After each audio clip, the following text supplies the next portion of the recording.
Green deposit के बारे में पढ़ेंगे इस टॉपिक में हम। ग्रीन डिपॉजिट क्या है, ये प्रीलिम्स के लिए भी इंपॉर्टेंट है और मेंस जीएस पेपर 3 के लिए भी इंपॉर्टेंट है। देखो आरबीआई ने अभी एक फ्रेमवर्क बनाया है, मतलब रूल्स रेगुलेशन बनाए हैं ग्रीन डिपॉजिट के लिए। नाम रखा है framework for acceptance of green deposit of regulated entities.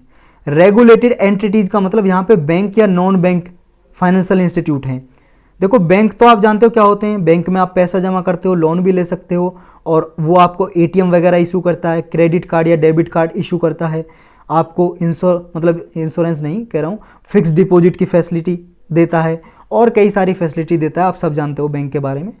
और एक होता है नॉन बैंकिंग फाइनेंशियल इंस्टीट्यूशन, ये भी देखो फाइनेंशियल इंस्टीट्यूशन है और बैंक भी एक फाइनेंशियल इंस्टीट्यूशन है। लेकिन जो ये एनबीएफसी होती हैं ये नॉन बैंक होती हैं, मतलब कोई बैंक नहीं है, लेकिन फिर भी ये बहुत सारी ऐसी होती हैं जो डिपॉजिट टेकिंग एनबीएफसी होती हैं, मतलब डिपॉजिट लेती हैं। जैसे आपका यहाँ पे मेंबरशिप है एनबीएफसी में, तो ये क्या है, ये जो एनबीएफसी हैं डिपॉजिट लेंगी आपका पैसा, उस पर कुछ इंटरेस्ट देंगी, आपको लोन की फैसिलिटी भी दे सकती हैं, लेकिन ये कोई क्रेडिट डेबिट कार्ड नहीं देती, ये आपको लोन भी बहुत कम देती हैं, कोई नहीं लेती, आपका डिपॉजिट देती है, उसमें क्या है इंटरेस्ट देती रहती हैं, आपको ब्याज देती रहती हैं। तो ये होती है एनबीएफसी। तो ये ही है रेगुलेटेड एंटिटीज। ये क्या है, ये ग्रीन डिपॉजिट ले सकती हैं, किससे, कस्टमर से, आप हम जैसे लोगों से ग्रीन डिपॉजिट यानी कि पैसा ही लेंगी, मनी। जैसे आप बैंक में पैसा जमा कराते हो ऐसे बैंक में पैसा जमा कराओगे ग्रीन डिपॉजिट के नाम से। और वो ग्रीन डिपॉजिट क्या है, वो ग्रीन डिपॉजिट है इंटरेस्ट बियरिंग डिपॉजिट बोल सकते हो आप। इंटरेस्ट बियरिंग डिपॉजिट क्या है, ये देखो एक तरह से फिक्स पीरियड के लिए होता है, जो रेगुलेटेड एंटिटी रिसीव करती है, बैंक या नॉन बैंकिंग, जो नॉन बैंकिंग फाइनेंशियल कंपनी है एनबीएफसी, वो रिसीव करती हैं। जैसे मान लो बैंक का एग्जांपल लेते हैं, आप बैंक में लेके गए अपना पैसा, आपने कहा मेरा ग्रीन डिपॉजिट में कर दो जमा, या बैंक ने डायरेक्शन दी, इशू की गाइडलाइंस कि जो भी अपना पैसा ग्रीन डिपॉजिट में जमा कराना चाहता है कर लो, आपके अकाउंट में पैसा रहेगा, लेकिन वो ग्रीन डिपॉजिट के लिए चला गया फिक्स पीरियड के लिए। जैसे आप एफडी करा देते हो ना, एफडी फिक्स डिपॉजिट, मान लो एफडी का टाइम पीरियड 5 साल है, तो 5 साल के लिए आप उस पैसे को निकाल नहीं सकते, उस पर इंटरेस्ट रेट ज़्यादा मिलता है जब आप एफडी कराते हो, ब्याज ज़्यादा मिलता है। जैसे आप सेविंग अकाउंट है आपका पैसा बैंक में पड़ा है, तो उस पर तो लगभग 4% के लगभग ब्याज देता है कोई भी बैंक साल में। जैसे आपका 1000 रुपये जमा रहा पूरे साल भर आपके अकाउंट में, तो 4% कितना हो गया इसका, 40 रुपये हो गया, 4% 40 ही होगा ना, तो 40 रुपये जो आपका हुआ, 40 नहीं होगा, 4% कितना हो जाएगा, 40 रुपये तो होगा यार।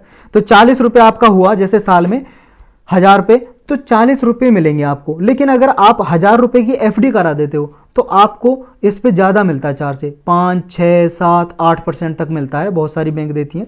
तो ऐसे ग्रीन डिपॉजिट है, क्योंकि आप भी क्यों कराना चाहोगे ग्रीन डिपॉजिट में, जब आपको कुछ ज़्यादा फायदा मिलेगा ना, तो इस पर भी इंटरेस्ट रेट ज़्यादा मिलेगा। मान लो इस पर एफडी से भी ज़्यादा दे दे, 8-9% तक ब्याज दे दे कोई बैंक, तो आप कहोगे कि मेरा पैसा ग्रीन डिपॉजिट में कर दो। तो इसको ग्रीन डिपॉजिट कहते क्यों हैं, ग्रीन नाम क्यों दिया है, क्योंकि इसको भी एफडी बोल सकते थे, फिर ग्रीन डिपॉजिट क्यों कह रहे हैं इसे। ग्रीन डिपॉजिट इसलिए कह रहे हैं, जब बैंक ग्रीन डिपॉजिट के नाम से पैसा ले रहा है ना कस्टमर से, तो वो पैसा ना ग्रीन टेक्नोलॉजी के लिए ही, ग्रीन फाइनेंसिंग के लिए यूज करेगा। जैसे मान लो कोई रिन्यूएबल एनर्जी के लिए प्लांट बना रही है कोई कंपनी है, मान लो एबीसी, कोई रिलायंस कंपनी है, वो रिन्यूएबल एनर्जी के लिए प्लांट बना रही है, मान लो सोलर एनर्जी प्रोड्यूस करने के लिए प्लांट बना रही है, सूर्य से बनने वाली बिजली या हवा से बनने वाली बिजली, ये ग्रीन टेक्नोलॉजी में आती है, रिन्यूएबल एनर्जी, नवीनीकरण ऊर्जा में। तो इनके लिए कोई मान लो प्लांट बना रही है, कंपनी बना रही है कि हमें सौर ऊर्जा बनानी है, उसके लिए उसे पैसा चाहिए, तो बैंक देगा उसे लोन, उधार देगा। तो किसके लिए दे रहा है, ग्रीन टेक्नोलॉजी के लिए, ग्रीन फाइनेंसिंग कर रहा है, इसलिए इस पैसे को क्या बोलेंगे, ग्रीन डिपॉजिट। तो क्या क्या फ्रेमवर्क दिए हैं, क्या क्या रूल्स बनाए हैं आरबीआई ने ग्रीन डिपॉजिट के लिए, वो भी जान लेते हैं। पर्पज तो हमने जान लिया क्या है पर्पज, उद्देश्य, क्योंकि इसमें जो पैसा आया है बैंक या एनबीएफसी के लिए, नॉन बैंकिंग फाइनेंशियल इंस्टीट्यूशन या फाइनेंशियल कंपनी के पास, तो वो जो ग्रीन डिपॉजिट आया कस्टमर का, तो वो उसे आगे कर सकेंगे सस्टेनेबिलिटी एजेंडा को अचीव करने के लिए और ग्रीन प्रोजेक्ट को फाइनेंस करने के लिए। और इसमें देखो जो ग्रीन वॉशिंग कंसर्न है उसको भी एड्रेस किया जा सकता है। ग्रीन वॉशिंग क्या होता है, देखो ये यूपीएससी ऑलरेडी पूछ चुकी है, तो ग्रीन वॉशिंग का क्या मतलब है, इसका मतलब ये है, मान लो कोई कंपनी है, पब्लिक को मूर्ख बना रही है, धोखा दे रही है, ये कह के कि वो कंपनी इन्वायरमेंट फ्रेंडली है, मतलब पर्यावरण को कोई नुकसान नहीं पहुंचाती। और पर्यावरण में अगर मान लो उस कंपनी की वजह से कुछ नुकसान होता है, यानी कि ग्रीन हाउस गैस का इमिशन होता है, तो उसके लिए वो कदम उठा रही है, उसको रोकने के लिए, उसको एब्जॉर्ब कर लेती है और इन्वायरमेंट को कोई नुकसान नहीं पहुंचाती, लेकिन धोखा दे रही है, ऐसा कर नहीं रही। तो इसको बोलते हैं ग्रीन वॉशिंग, कि वो लोगों को धोखा दे रही है इन्वायरमेंट फ्रेंडली कह के, लेकिन है नहीं, तो इसको बोलते हैं ग्रीन वॉशिंग।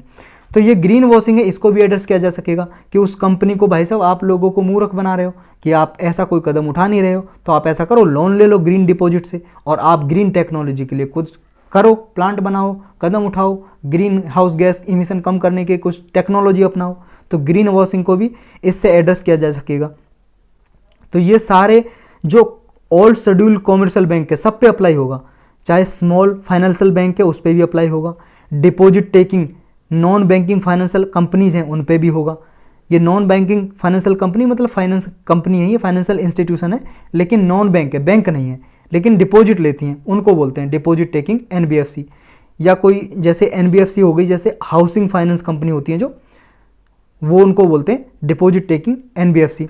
तो ये हैं जो इनको परमिशन है, ये ग्रीन डिपॉजिट ले सकते हैं। लेकिन देखो आपको याद रखना, जैसे ये रीजनल रूरल बैंक है, ये एक्सक्लूड किए गए इससे, ये नहीं ले सकते ग्रीन डिपॉजिट। और ये कब से अप्लाई हो जाएंगे रूल्स रेगुलेशन? 1 जून 2023 से अप्लाई हो जाएंगे, लागू हो जाएंगे।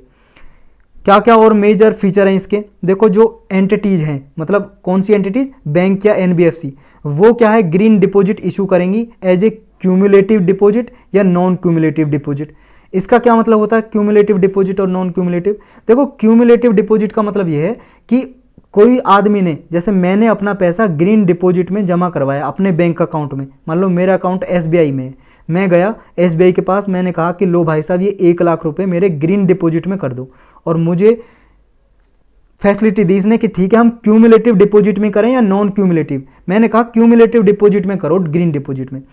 तो क्यूमुलेटिव डिपॉजिट में कर दिया, तो मुझे जो इंटरेस्ट इस पे मिलता, मान लो ये 5 साल के लिए मैंने ग्रीन डिपॉजिट में कर दिया, तो 5 साल के बाद ही मुझे सारा पैसा जो मेरा प्रिंसिपल था 1 लाख रुपए, वो 5 साल बाद ही मिलेगा, और उसका इंटरेस्ट भी, जो ब्याज इस पे मिलता, वो भी 5 साल बाद मिलेगा। लेकिन जो नॉन क्यूमुलेटिव होते हैं उसमें क्या है, उसमें जो इंटरेस्ट है वो पहले भी मिल सकता है। मान लो ग्रीन डिपॉजिट मैंने 5 साल के लिए कराया, लेकिन मुझे बैंक पहले भी दे सकता है उसका ब्याज, मान लो 6 महीने में दे दे या साल में दे दे, मैं मतलब टर्म बता देगा कि आप 6 महीने में ले सकते हो, साल में ले सकते हो, 1.5 साल में ले सकते हो, 2 साल में ले सकते हो। तो ऐसे मुझे मिलता जाएगा टाइम पीरियड में उसका ब्याज, और जो प्रिंसिपल अमाउंट था जो मैंने जमा किए थे 1 लाख, वो 5 साल के बाद वापस मिल जाएगा, मेरे अकाउंट में आ जाएगा। तो ऐसे नॉन क्यूमुलेटिव या क्यूमुलेटिव डिपॉजिट ले सकता है एंटिटी। और मैच्योरिटी हो जाए जब, मान लो 5 साल के लिए मैंने कराया था ग्रीन डिपॉजिट, तो मैं उसे दोबारा रिन्यू कराना चाहता हूं अगले 5 साल के लिए, तो करा सकता हूं, या निकालना चाहता हूं पैसा विदड्रॉ, तो निकाल सकता हूं।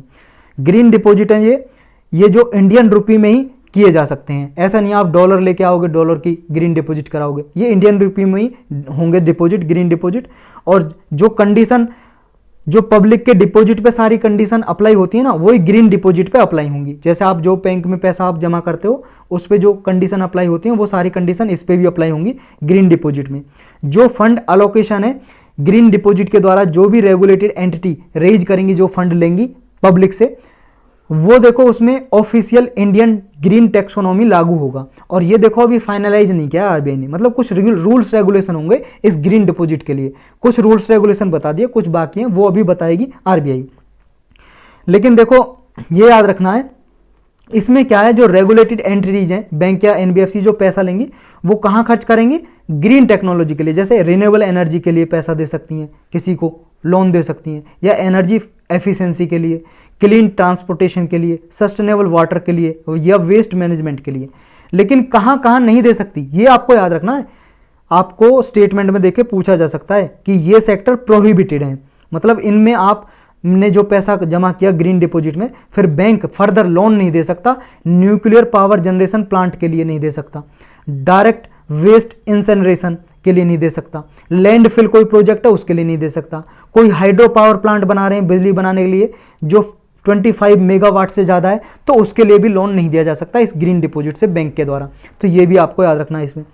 इसमें जो फंड डिपॉजिट क्या है, अलोकेट किया है, वो ग्रीन डिपॉजिट के लिए जो रेज किया है, तो ये देखो इंडिपेंडेंट थर्ड पार्टी है वो वेरिफिकेशन करेगी, मतलब इसका वेरीफाई करेगी। कोई रेगुलेट मतलब कोई पार्टी है अलग, या देखो जैसे आपका पैसा जमा है, पब्लिक का पैसा जमा है इस बैंक में, तो पब्लिक और बैंक को छोड़ के कोई थर्ड पार्टी जो इसको देखेगी, इसकी ऑडिटिंग एक तरह से करेगी, देखेगी, वेरीफाई करेगी कि जो ये बैंक ने पैसा लिया ग्रीन डिपॉजिट के नाम से, वो ग्रीन डिपॉजिट को ग्रीन टेक्नोलॉजी के लिए मतलब काम में ले रहा है, लोन दे रहा है उन प्रोजेक्ट को जो रिन्यूएबल एनर्जी के लिए प्लांट बना रहे हैं, या किसी और को दे रहा है, कहीं और तो यूज नहीं कर रहा है इस पैसे को। तो ये वेरिफिकेशन भी करेंगी third party, independent third party, annual basis पे, एक साल में एक बार तो जरूर करेंगे। जो रेगुलेटेड एंटिटी है ये देखो असिस्टेंस प्रोवाइड करेंगी, मतलब इसमें एक्सटर्नल जो फर्म है रेगुलेटेड एंटिटीज को वो असिस्टेंस भी देंगी एनुअली, और इसका असेसमेंट भी करेंगी इस फंड का कि इसका इम्पैक्ट क्या हो रहा है ये भी देखेंगी, इसका प्रभाव क्या पड़ा है इसका मूल्यांकन भी करेंगी रेगुलेटेड एंटिटीज खुद भी, कि इस जो हम लोन दे रहे हैं इसका प्रभाव क्या पड़ा है, खुद भी मूल्यांकन करेंगी, एवेल्यूएशन करेंगी, असेसमेंट करेंगी। तो यही था